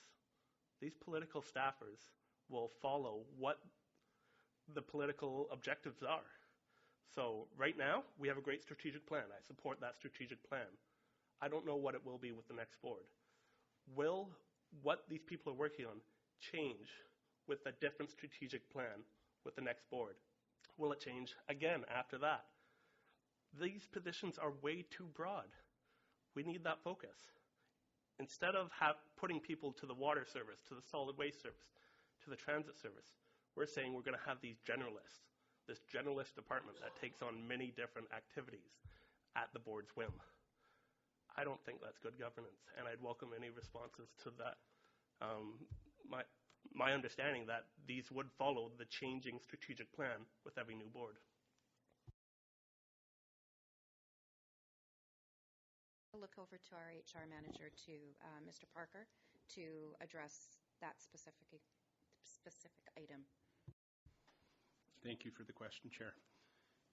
One of the things that I think would be helpful would be to just make it really clear that when we're moving forward with this, we have not yet formalized and we've not yet finalized titles. We have created some things to work with, but exactly what we will call the positions or exactly what the new department or division or section may exactly be called has not yet been determined. We've been working with these titles so that we know what we're talking about, and as we come to meetings, we can relay that information accordingly. But the work that still needs to be formalized and finalized is exactly that. You know, what will this be called? So when we're talking about positions that may be strategic, it could just as easily be infrastructure position. And perhaps we made a mistake in using the titles that we did to move it forward, but we needed to move forward with something. So there's no intent to be, deceptive or anything like that. This is just part of the process. As we move forward with restructuring, we have to look at these things, we have to formalize it and finalize it, and we have to follow our proper process too. And one of the other things, there are some positions that are potentially in the bargaining unit. There are some positions that are potentially exempt or part of the management side. And we also have a process to follow around that as well. So that's why those things have not been clearly identified as well. What we do know is to move forward with the projects that are being contemplated and with the work that's being contemplated. We have worked very diligently to identify the human resources needs for those projects and for the work that needs to be done. So that is what is in front of you today. And please be really clear that titles and the formalization and finalization of those things have yet to be determined. Thank you. Director Toth? Sure. Let me just start off by saying I love our staff through the whole chain of command. If we've got some capacity issues here, our staff, they're eager to please. They want to do what we ask them to do or direct them to do. Our staff should be a little more willing to say no and to push back. And I don't think adding staff is always the answer to that. With regards to a comment that Director Hiltz made about roles changing through time, we're looking at hiring specialized positions. How much lateral movement do you really want to have on this specialized knowledge? You wouldn't take your transit driver and turn them into a wastewater treatment system specialist for it. It might have worked for you, but it doesn't work for everybody. Similarly, you don't want your manager of, I'm going to pick on Remco, you don't want your manager of infrastructure going out and suddenly becoming your head of HR. There's not a lot of lateral movement there for these specialized positions. And so we're going to have to just keep coming up with work for them. I think that's also why there's the potential of training and people. I mean, what are the stats now? Nobody stays in one position their entire lifetime anymore, or no one stays in one single job. I think about the number of jobs I've had. And you can train and you can stay within the same organization and be going across in different departments through training. And if we can keep somebody within our organization and multilaterally train them, I think that's betterment for the whole organization as a whole, because it helps with the collaboration piece and it helps with the cooperation between departments. I've worked in large organizations before where you see that, where you have that cross-training, or if someone can say to their manager, I'm really enjoying where I'm at right now, but I'd really like to try this out. What are the other positions in the organization? They can have that. And and have that conversation with HR. So I see the lateral moves happening, or multilateral moves. I think those can happen. I've seen them happen in other organizations in private business, as well as my previous iteration as a school board trustee. I mean, I'm thinking of one senior staffer who started out as an educational assistant, became a teacher, became a principal, and is now a director of instruction, all within our school district. So, there's movements that can happen based on humans taking more training. So, I believe and I trust what I've gone through this process. So, which is why I'm in favor of this. We're still on second round. If any of the other directors wish to say any other piece before I call the question on this. Director Lee. I could just be talking, just to talk, but there was two things that I felt I should mention. We did have a person that came up through the SCRD in the planning department and moved up to be as far as we could go in the planning department, and then we provided him to Seashelt. So there is room to move in an organization such as this, and I think it's good to move. We can reduce staff if we want. If we don't need somebody, we have too many. And perhaps that's something that should be done every 4 or 5 years, is to do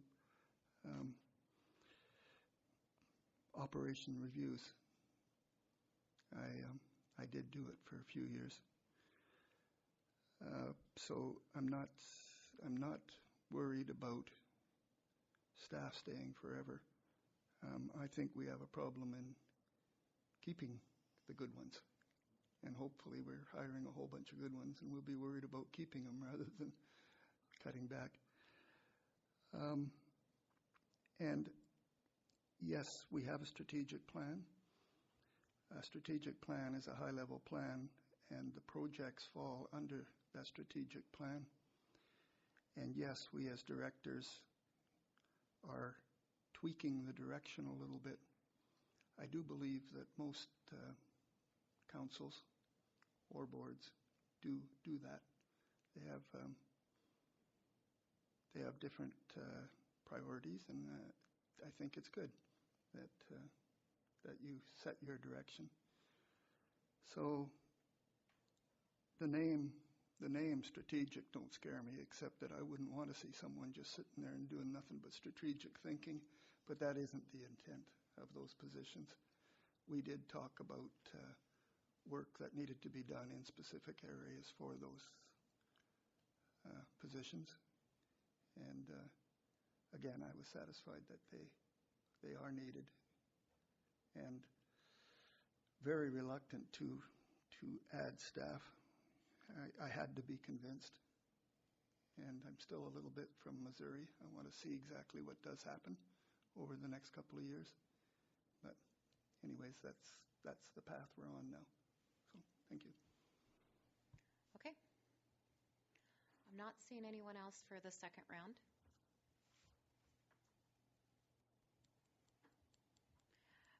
Are there still burning? No? Yes? No? Okay. I'm going to call the question on this, and this is a weighted vote. The weighting is listed there in the agenda package. And I'm going to look to the corporate officer, because when we spoke about this yesterday, we had thought it was 2/3, and our corporate officer had clarified with me this morning that it is a majority, and I'd just like you to just state that as well, please. Thank you, Chair. Yes, it is a weighted corporate vote, and it will pass with a majority of votes present. So the total vote count present is 19 votes, and we need 10 to pass. Okay. Thank you very much. Okay, so we are voting on third reading of our financial plan bylaw number 724-2020. I'm going to call the question. All those in favor? Okay. Those opposed? Would you like that recorded? Okay. It passes. So that passes third reading. And we will now go for adoption of Sunshine Coast Regional District Financial Plan Bylaw number 724-2020. So moved adoption. So I see a mover moved and seconded. Any further discussion? Seeing none, once again, this is a weighted vote. All those in favor? Opposed? Would you like that recorded? Okay. It carries and is adopted. Thank you. Moving on, Annex H in our package is the Church Road Well Field Project Loan Authorization Bylaw number 725-2020. So that's Annex H, pages 84 to 85 of the package. Corporate officer, do I need to read the whole thing out? No, a whole page, both pages? Okay, so this is as well a weighted vote. We'll be going for first, second, and third reading at this meeting, and then it'll get sent to the Inspector of Municipalities if it passes those first three readings. So, may I ask a motion for first reading of Church Road Well Field Project Loan Authorization Bylaw number 725-2020. So moved and seconded. All those in favor? Motion carries. And may I have a motion for second reading of Church Road Well Field Project Loan Authorization Bylaw number 725-2020. So moved, seconded. All those in favor? Motion carries.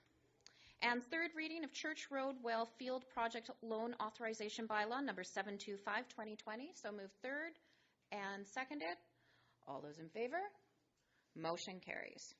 Great. Pardon me? Certainly. has to go to the Inspector of Municipalities. Do we know a timeline for it to come back? That is a great question. Corporate Officer. Thank you, Chair. The ministry says expect 6 to 8 weeks, and then once it comes back, with municipal inspector approval, I will be bringing a report back to talk about an alternative approval process to receive elector approval with the loan. So 6 to 8 weeks, there's no fire that we can light anywhere? No, sorry. Oh, yeah, okay. All right. Okay. Thank you very much. Okay. So we have a few items that we added on as new business. I'm going to start with the, I will bring out the gavel. So we'll start with COVID-19. The directors just asked for, we're hearing a lot of comments and concern out in the community, and we do have Dr. Jeff McKee, our local health officer, will be here on March 26th. We have him scheduled to come to the board meeting, correct? Or the committee meeting. Cass? Okay, he'll be coming to the Corporate Administrative Services meeting at 9:30 in the morning. But just as things are, I don't want to say heating up, maybe heating with flu-like symptoms, but to not take light of the situation, because I do have a daughter traveling in Europe right now. But if we could just an update from staff or where things are at corporate, in our corporate perspective, and if there's any, I mean, the best information is I found the BC Ministry of Health website is very, very prolific with information, as well as the Government of Canada website. But Mr. Parker? Thank you, Chair. Yes, and definitely this is a topic that a lot of people are interested in. We've been trying to review all the information that comes in. There are many organizations that are sending updates and lots of great information, but there's also a lot of misinformation that's out there. So, I was smiling when I heard Director Hiltz earlier talk about washing hands. That is the one consistent thing that is most recommended. Wash your hands for 20 seconds with warm water and soap. Don't touch your face. That's right. One of the things we've done, and the directors will have received it while here this afternoon, is we have sent out a staff memo updating staff on information. We have provided the links to the various agencies that provide information: HealthLink BC, BC Centre for Disease Control, BC Pandemic Preparedness, Centre for Disease Control and Prevention, the Public Health Agency of Canada, and of course the World Health Organization.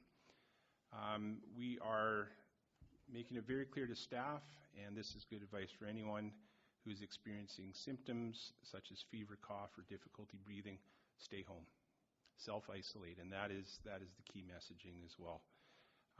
We have also attached a question and answer sheet to the memo that went out to staff, so that additional information is out there.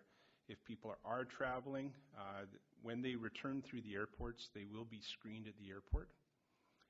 And if people return and they're feeling sick, they are instructed what to do, which includes self-isolation.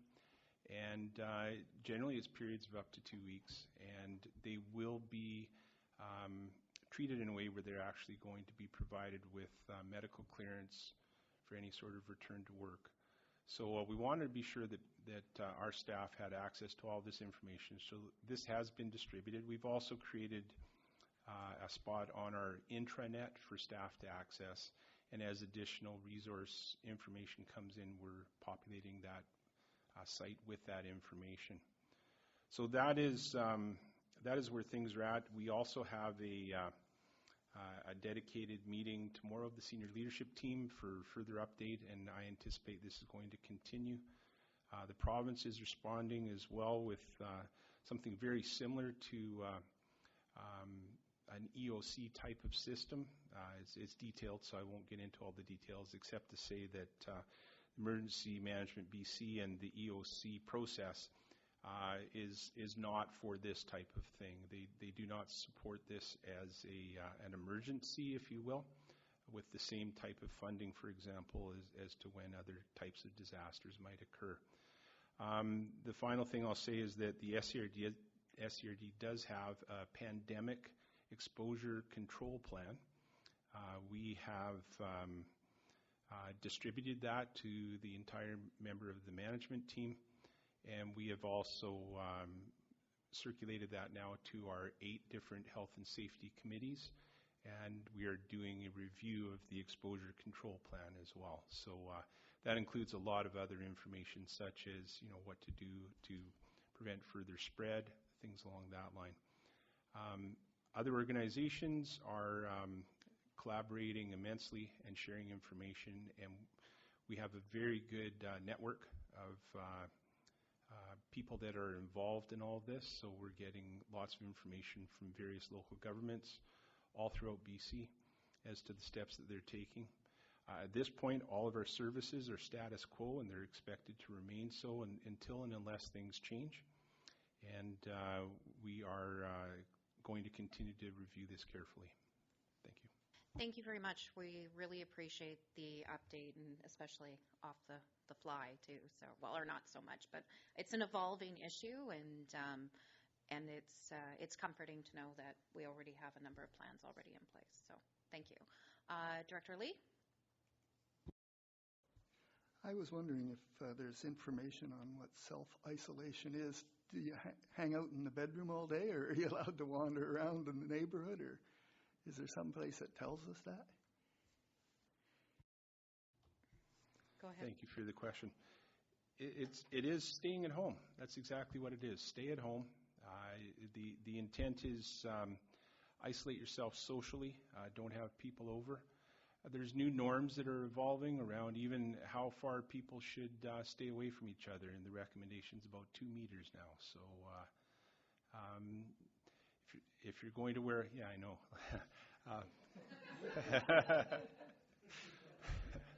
Yeah.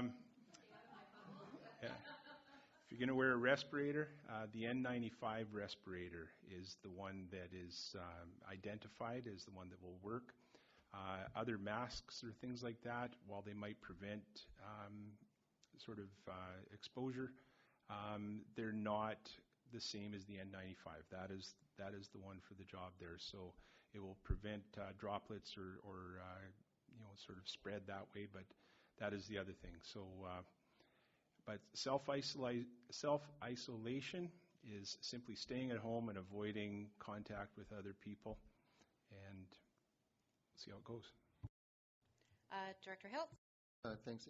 Yeah, following up on that self-isolation, the role of 811, I'm starting to hear that if you're going to self-isolate, are people being instructed to call 811 to let them know that they are self-isolating and to get advice? Are you hearing anything yet about this? It was on national last night that this is one of the things that I'm not clear on that, though. Yes, thank you for the question. Yes, anyone who's concerned that they may have been exposed to or is experiencing any symptoms of the COVID-19 should contact either their primary care provider, the local public health office, or call 811. They have, through 811, they have dedicated line there. There's also a new toll-free number that Canadians can call, and that's been established to answer just general questions. But 811 is certainly the place to call. You discuss your symptoms with the nurse, typically, and you talk about what you would then do, which generally would be stay at home. And if there's a need for further plans or treatment, that's discussed as well, and how that is accessed is discussed. So that's what that's all about. Okay. Director McLean? Yeah, I look to the back of the room and I see that little TV back there. And I think that may need to be one of the responses that we have moving forward, is that we may need to shift towards a more online presence. I don't think we're there yet, but if we get more people in the audience. But I just want staff to keep that in mind, that This system could help reduce the size of large gatherings. So keep that in mind. Anything else? Anything else from staff right now? Not on this? Okay. What did you say? The gallery has self-isolated? Or? They're all 2 meters apart now, so there you go. Okay. Thank you very much, Mr. Parker, for that.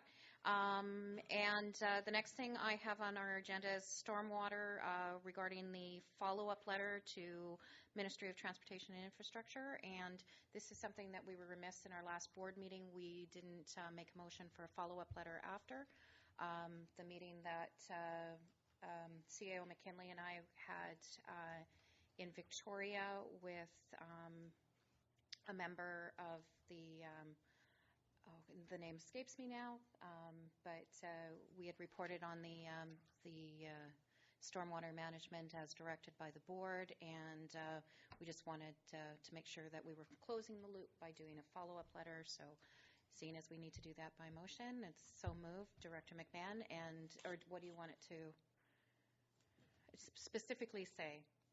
Well, I'm wondering if we have any specific asks. I mean, we said it's a problem, and they said, yeah, it's a problem. But what's our next move here? And, I think we should ask for provincial strategy that is cross-ministry to deal with stormwater management in rural areas, because it's not just Moti. I mean, Moti's on the pointy end around here when a lower road collapses, but this is a cross-jurisdictional problem. Mm-hmm. It's probably going to end up being a UBCM motion, I would imagine. But that can be one of the points we bring up in the letter. But essentially what we want to do is we want to write a letter to close up the loop, and that can be one of the points in there. So move the letter. And second, any further discussion on that? Okay. Jennifer, you got that? Okay. Is everyone clear on what we're doing? Okay. I'll call the question. All those in favor? Motion carries. Next thing we have conference. Director McMahon? Yes. Assuming that they hold it, I would like to attend the High Ground Conference on March 27th to 28th in Vancouver. They have a full track on climate change issues for local communities. And so to be clear, you'd like the board's support for stipend and expenses to attend and conference fees to attend the Higher Ground Conference, we'll keep that part out, March 27th and 28th in Vancouver. Corporate officer, is that sufficient for the, okay? So moved and seconded. Any further discussion? Director McLean? Yeah, I just looked up the conference, and I noticed that I believe you're one of the speakers, Chair Pratt? Last year. Last year, that would do it. Okay. Yes. Mayor Seekers and I spoke on Women in Politics and the success we had with Women's Campaign School. Yes. Yeah. Okay. So I'll call the question. All those in favor? Motion carries. Okay. So we do have an in-camera portion. So we'd like to move that the public be excluded from attendance at the meeting in accordance with sections 91A, C, G, and K of the Community Charter. So may I have that motion? And then we'll go to questions from our audience and media. So moved, seconded. All those in favor? Motion carries.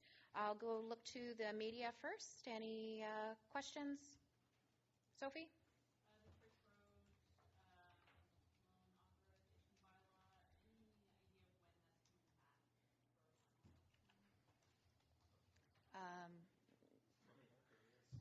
Coming back for adoption March 26th, isn't it? Oh, no, sorry. It's got to go to 6 to 8 weeks. So it'll come back to the board once the municipal inspector adopts it. So that it could be 4 weeks from now. So the board meeting that will follow once it comes back from the minister, I will bring a report forward that will authorize the the form and the process for the AAP and the timeline. And then it's a 30-day period. There'll be 2 statutory ads in the newspaper. And then we'll have a full timeline at that point. It's just hard to predict right now when we're not sure when the municipal inspector is going to get around to sending it back. Okay. So I guess that's just confirming then that AAP is the process the board has decided to take. Yes. Okay. Anything else? Sophie, Connie, John, Donna? Please. When we were talking about the budget and the necessity to make hard decisions,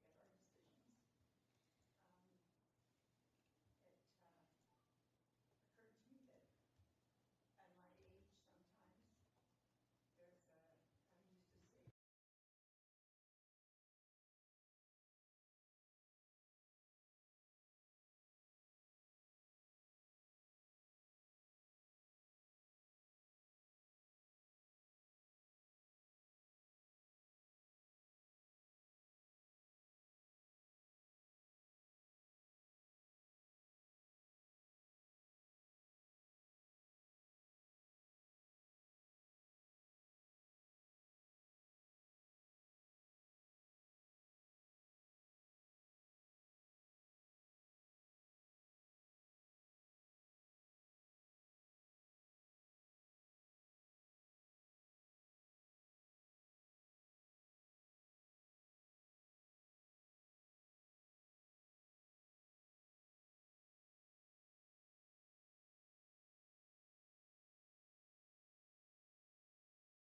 And it's understandable, and that's partly, we're working very hard to change, to have a very positive and collaborative corporate culture as well, and that's one thing the board is committed to, and being open to not just our senior staff, but any staff, doing whatever we can to break down barriers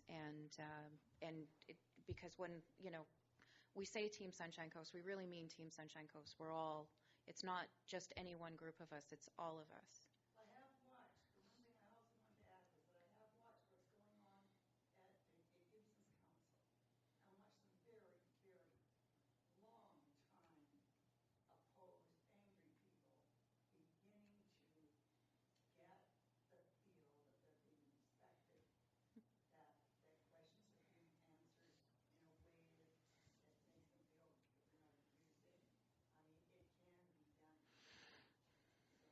So even if you're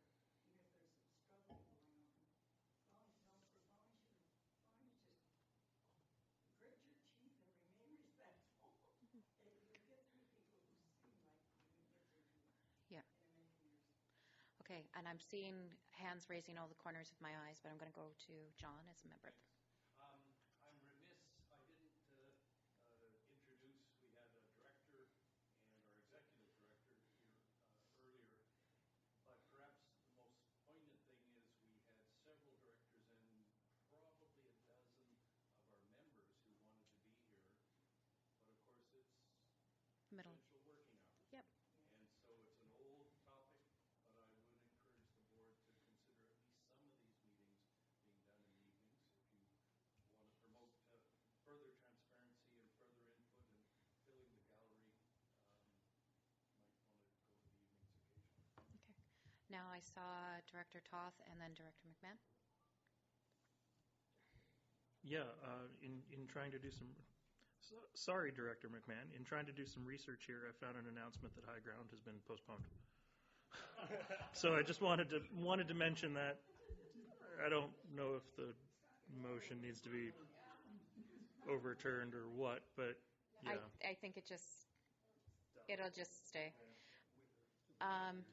Sorry, Director McMahon? I just wanted to respond to the other Donna that, we pay a lot of attention to this office because we're here all the time. This is where the public comes for meetings. So I'm always really concerned when I see things like space requests and for Mason Road, because everybody who works at the SCRD should have a good workplace, a good, safe, adequate workplace. And it's really easy to ignore the ones that are kind of out of sight. And, Mason Road needs help. It's not in good shape. Condemned buildings are not what you want to hear about. So it's important that everybody in the organization is treated well. Okay. Anything else from our public, our media? Anything from staff that we've missed? Okay. All right, we'll just take a couple of minute break so everybody can stretch their legs, and then we'll be going in camera. Thank you, everyone. Thank you, John.